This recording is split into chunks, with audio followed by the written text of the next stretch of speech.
Future sea levels will rise dramatically due to global warming, wiping away coastal cities all over the planet. Governments employ licensing pregnancy to combat overpopulation since millions of people have been displaced and the current insane environment is causing a global famine. In order to make up for this, scientists develop a class of robots called mecha that don't need as many resources to survive as do humans. Professor Hobby, the creator of these mechas, disassembles a female mecha while explaining how robots are designed to react to injury or pain and to remember to avoid the source of the injury like a person would. A mechanical child that has been trained to adore its parents is Hobby's next step, but sadly this doesn't imitate human feeling. Couples who wish to have children yet are unable to do so will be targeted by the marketing of this device. Henry and his wife Monica see their son Martin in the hospital 20 months after the presentation. Martin was given a rare illness diagnosis and placed in suspended animation until a treatment is discovered. Martin's doctor is concerned about Monica, who frequently visits Martin's son to read to him and still holds out hope for that cure. He recommends Henry to assist Monica in processing the sadness she is now repressing. Henry submits an application for Cybertronic's beta testing program in the hopes that this will let his wife to move on. Hobby selects Henry to test his most recent creation, a kid mecha named David. This robot is a mecha kid prototype that has been designed to feel love. Henry is challenged by Monica, who objects to the notion and claims that Martin hasn't yet passed away and that Henry is trying to replace him. But soon, Monica comes to the realization that she needs to take care of a kid once more, even if it's a mecha, in order to fill a void in her heart. Henry discusses the principles of the imprinting process after eventually convincing Monica to reconsider. When they decide to retain David, they have the option of activating his imprinting, which would make David obedient to them like a typical child who adores his parents. Since the imprinting is permanent, David will be destroyed if the couple ever decides to take him back. Therefore, it's crucial that they wait to imprint until they are certain. Later that night, Monica and Henry give David access to Martin's former bedroom. David wants to fit in and please his parents, but when he asks Monica to clothe him, she refuses because she becomes uneasy with the fact that he isn't really there. The following morning, David with sheer interest watches Monica make breakfast. No matter how hard Monica tries to ignore him, he keeps watching her while she completes her tasks for the remainder of the day. When Monica starts to lose her temper, she finally confides David in the closet. Later, feeling bad, Monica excuses herself by pretending that they are playing hide and seek and lets David go. As a result, David surprises Monica when she is using the restroom since he believes she is hiding there. David watches his parents eat supper and is so interested by it that he imitates Henry by pretending to drink from an empty glass and then eats spaghetti the same way Monica does.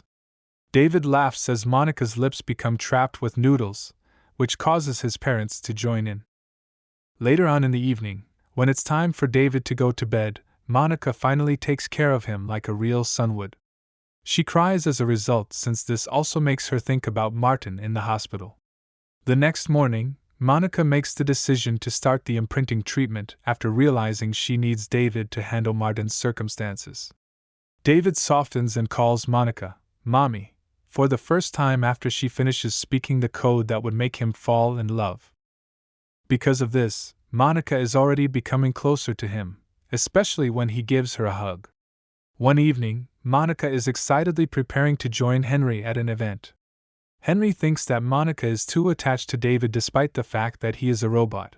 Yet, Monica views David as a gift. David had used up all of Monica's pricey perfume, which the parents discover when he arrives to say goodbye. To make matters worse, David queries Monica about her eventual demise. Despite Monica's assurance that she gives David an old robotic bear named Teddy that was formerly Martin's because she doesn't want him to be alone while they are away. Later, David demonstrates to Monica how he can use himself as a speaker to transmit the sounds from her phone. Henry answers the phone, but Monica is unable to be heard due to David's speaker mode. Monica ultimately gets the phone from David after much reprimanding, and she gets some important news.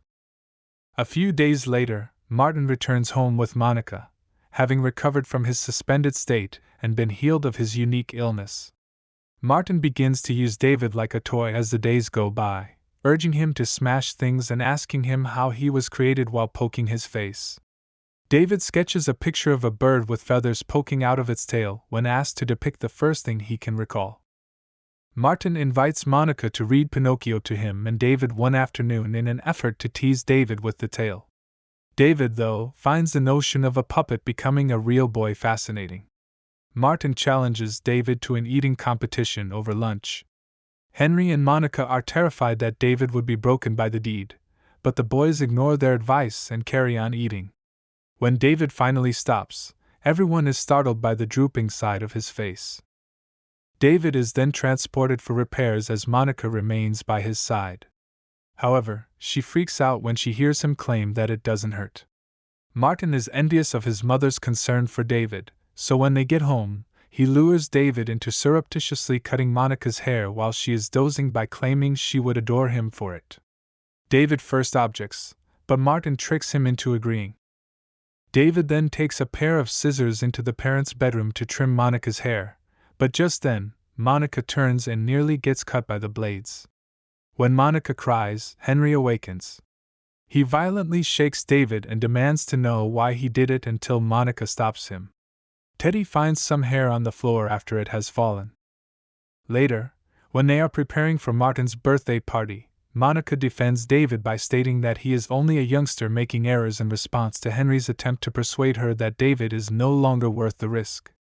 David is taunted by Martin's pals at the party by having his artificial skin poked and his pain threshold tested with a knife. David's defense programming is triggered by this, forcing him to hide behind Martin because he is the only other person he feels secure with. Additionally, he starts to retreat, but he takes too far a step and unintentionally drags Martin to the bottom of the pool. David is left behind and is forced to watch from the pool as the adults rush to get Martin out of the water to do CPR. After this experience, Monica starts to be afraid of David, but she also discovers the lovely letters he has been writing to her, which makes her conflicted about how she feels about him. Finally, she comes to the conclusion that there is no other option and informs David that they will travel with Teddy. David is relieved since he believes he would be spending the day with his mother. The following day, Monica sobs as she heads to Cybertronics to eliminate David. Finally, the guilt becomes so oppressive that she alters her plans and takes the car into the woods, where David unknowingly lays out a picnic mat. He is abruptly stopped by Monica, who then informs him that she must permanently leave him. David, who is devastated, begs and apologizes for all he did. He also asks whether Pinocchio, a genuine kid, will be let back into the family. David begs Monica to give in, but she refuses. Before she leaves, she offers David some cash and warns him not to get caught by anybody, particularly Cybertronics. As a surprise to them both, Monica had to push David away as he clings on to her and won't let go. She then offers an apology before departing, allowing David to keep an eye on the automobile from a distance. In the meantime, Joe, a mecha from Rouge City, is giving his client emotional support as part of his duty to spend the night with her. After that, Joe walks across town in search of a hotel where he will meet his next customer. As an anti-robot organization called Flesh Fair searches the area for errant mechas, the owner asks Joe for his operating license badge. Joe then alters the color of his hair before entering his client's room. He sits on the bed and is horrified to see that it is covered in blood and that his client has passed away. A guy enters the room at that same time, admitting that he killed the wife. After realizing that he has been duped, Joe flees and hides in an alley, removing his operating license badge with a small blade so that he cannot be found. David explains to Teddy that he wants to locate the blue fairy from Pinocchio so she may transform him into a real boy while they are in the woods. Unexpectedly, a garbage truck pulls up to dump scrap materials, and a ton of broken-down mechas appear to rummage among the waste in an effort to fix themselves. Joe appears as well, and an airplane in the shape of a moon is pursuing him while David watches helplessly. It turns out to be the Flesh Fair group, and the mechas start fleeing in terror as they are pursued. To demonstrate its anti-robot stance, this organization kidnaps mechas and smashes them in a spectacle. They use a scan on their aircraft to track the mechas, but a group of them riding motorbikes also arrive in the forest and start pursuing the mechas through the trees until they finally approach a tiny village. However, David and Teddy manage to track a few mechas into an abandoned house where they encounter a nanny mecha who promises to look after him. These men shoot magnetic discs to trap the robots, and a few mechas are unhappily trapped. Unfortunately, the drivers continue to locate the cottage and destroy the wall to seize them all as the plane takes up Joe in a cage. Teddy collapses as David tries to grasp onto him during the battle. He instantly gets up and runs after the airplane since at least a few branches prevent him from breaking his fall. Teddy is later taken by staff members at the Flesh Fair event and placed in Lost and Found. The audience in the stadium celebrates as abandoned and outdated mechas continue to be fired out on fire and destroyed by cannons. Joe, who is startled by the touch, grabs Joe's hand while a scared David clings to him. Teddy, meantime, succeeds in scaling out of Lost and Found and discovers David imprisoned there. A little girl picking up Teddy at that time sees David and assumes he is a genuine guy. When the girl goes to see her father, one of the show's programmers, he is upset to learn that a boy is among the mechas. David discovers from the other mechas at the cage that the humans are destroying them in order to retain their superiority. The father of the girl then approaches David and checks to see whether he is a robot with a handheld X-ray. David's sophisticated system astounds and fascinates the father. However, the showrunner is not amused, and a fight develops as David observes the nanny robot being sprayed with acid as part of a game. The showrunner won't listen to the programmer's justifications on why David is important, and insists on having him appear on the show. The showrunner then drags David to the field and into the acid trap as Joe holds on to David's hand for protection. The showrunner yells about how the robotic child denigrates the populace while introducing David to the audience. The audience, however, becomes quiet as a result of their confusion at the presence of youngsters in the play and their unfamiliarity with it. David suddenly feels acid descend upon his shoulders, which causes him to scream and sob in terror. The audience believes David to be a real kid as a result, and they are so appalled that they turn on the showrunner and start throwing things at him. The girl's father then orders the guards to release David and Joe just in time for the riot to break out, allowing the two to escape unharmed. David was discovered to have been modeled after Hobby's late son in images of David as a child that are displayed at Hobby's office. A crew shows up to inform Hobby that David was seen at the Flesh Fair and to reassure him that the mecha is in good condition. Teddy and David are back in the woods when they unexpectedly glimpse the moon and assume it's an airplane from the Flesh Fair, which causes them to freeze. They take an alternate path just in case, and David tells Joe that he wants to find the Blue Fairy. They decide to travel to Rouge City together after Joe claims that it is where most ladies can be located. Joe locates a bunch of youths and manipulates them using a holographic pen by promising them plenty of mecha ladies in the future in order to get them a ride. When they arrive in the city, Joe offers David a tour and explains the city's flashing lights and oddly shaped structures. The lads then give them a ride. David tries to enter the chapel after being intrigued by an angel statue he believes to be the Blue Fairy, but Joe escorts him out. They eventually run upon Dr. No, a computer program that acts as an all-knowing dictionary. David finds out that the Blue Fairy is at the end of the earth using the money Monica provided him. This knowledge comes from a comment by Hobby. Joe attempts to convey to David that people despise robots because he doesn't like it since he is aware that mechas that travel to the end of the planet never return. Joe claims that a human can never love a mecha, but David is adamant that Monica would love him if he is a real guy and yells at Joe for trying to imply otherwise. When they leave No's business, the police spot them and detain Joe because they still believe he killed the hotel guest. David jumps into the helicopter's driver's seat out of curiosity and turns it on, but it quickly becomes clear that he is unable to control it, and the pandemonium that results from his errant flying destroys property and almost kills people. As others flee in fear, Joe takes advantage of the diversion to elude the police and find David. Joe climbs into the chopper and takes the controls, maneuvering the craft skillfully and making a secure getaway. They arrive in the desolation that was once Manhattan. Joe calls it the place where lions weep. after a few hours. The difficulty with the increasing sea levels has left the last bits of the city in ruins and underwater.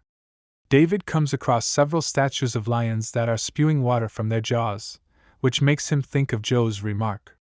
They take this as a sign and land the chopper in the structure close to the lions, after which David and Joe start looking for Professor Hobby. After passing through a door with a fairy tale phrase on it, David discovers a chair with a person sitting on it. David is astonished to see a youngster who resembles him perfectly when it turns around. The second David merely grins and asks him to read along with him, claiming to be real, but the first David fears that the second David will take his position. A lamp is smashed into the table and the other David's head by an enraged David, showing that it is also a mecha. Joe flees in terror as David screams that he is exceptional and distinctive. Professor Hobby arrives to stop him at that precise moment, and tells David that he is a real kid by declaring that he is his own blue fairy. David was specifically directed to Professor Hobby by Dr. No's hints on where to find the blue fairy, and the adventure also tried David's resolve to see if it was strong enough to propel him toward an unattainable goal that other mechas can't. David considers the possibility that his path has been a part of someone else's plan as Hobby leaves the office to assemble his squad. After that, David goes into another chamber where he discovers a number of more mechas that resemble him, one of which is still open. When he gets close to a window, he recognizes the bird from his initial memory, which turns out to be a statue outside the workplace. As David and his female counterpart are mass-produced to be sold, many boxes are set out. As Joe watches from the chopper, David goes outside and jumps into the ocean after realizing he was never special. David is carried underwater by a school of fish until he encounters an object that piques his interest. Joe finds David before he can reach out, and uses the helicopter's extended arm to pull him away. When David emerges, he finds that he discovered the blue fairy underwater. Sadly, before they can go on, a police aircraft hovering over them attracts Joe unexpectedly. Joe bids David farewell and instructs him to tell the women his tale when he has grown into a manly young man. He switches on the submersible mode of the chopper and flies away. David and Teddy pilot the modified aircraft into a deserted fairground in their quest to discover the blue fairy. They observe all the fairyland-themed attractions until coming upon Pinocchio, who they then follow until they locate the blue fairy statue. They become trapped as the Ferris wheel falls on top of the chopper. David, however, is unconcerned and begs the blue fairy to transform him into a real boy. But the fairy doesn't answer, and the years go by with David still trapped there. Despite the lights starting to go out, he never gives up hope. The planet is covered in ice and snow 2,000 years later, and people have been gone for some time. An extraterrestrial spacecraft that is colonizing the world one day appears and circles Manhattan. They locate David and Teddy on the ice and bring David's chopper there. David begins to writhe when they swiftly revive him, and before he realizes the blue fairy is there in front of him. The alien beings observe him as he exits the chopper and approaches the frozen statue of the blue fairy, which he then touches, causing it to fracture and shatter in front of him. As the aliens scan David's memories to learn more about the planet, he finds himself unexpectedly seated at Monica's dining room table. David eagerly looks for Monica since the house is just how he remembers it, but instead, a new voice answers. David asks the blue fairy to transform him into a real boy after being shocked to see her alive and speaking, but she acknowledges she cannot. The blue fairy is used by the aliens to communicate with David, telling him that Monica is dead and that the fairy is unable to bring her back because her body has long since vanished. Teddy comes up to David while he is in mourning to remind him about the moment he cut Monica's hair, and to tell him that he still has the same lock of hair, which means the aliens may now resurrect his mother. Teddy tends to himself as David visits his former bedroom and thinks fondly of his pal Joe. They believe Monica is standing at the door at that very time, but it's actually an extraterrestrial who admits to being captivated by people. He wants to clone humans using biological traces in order to restore humanity, but so far all of his attempts have been unsuccessful because the clones only survive for one day. If they bring Monica back, this will also take place. David searches for Monica because he still has faith that she would be unique like him and endure forever, as he did while stranded in the chopper. When he discovers her in her bedroom, she is sobbing and he is removing her hair off her face. At that very time, Monica awakens and smiles warmly at David. David and Monica may now have some quality time together on this one day. David enjoys playing hide-and-seek with Monica, showing her his travel-inspired drawings, and sharing his birthday with her. David tucks Monica into bed as the outside lighting becomes dimmer out of concern that she won't wake up. David suddenly hears Monica say she loves him, and his expression is one of sadness and delight. Then, for the first time in his life, he chooses to sleep close to her, realizing his fantasies.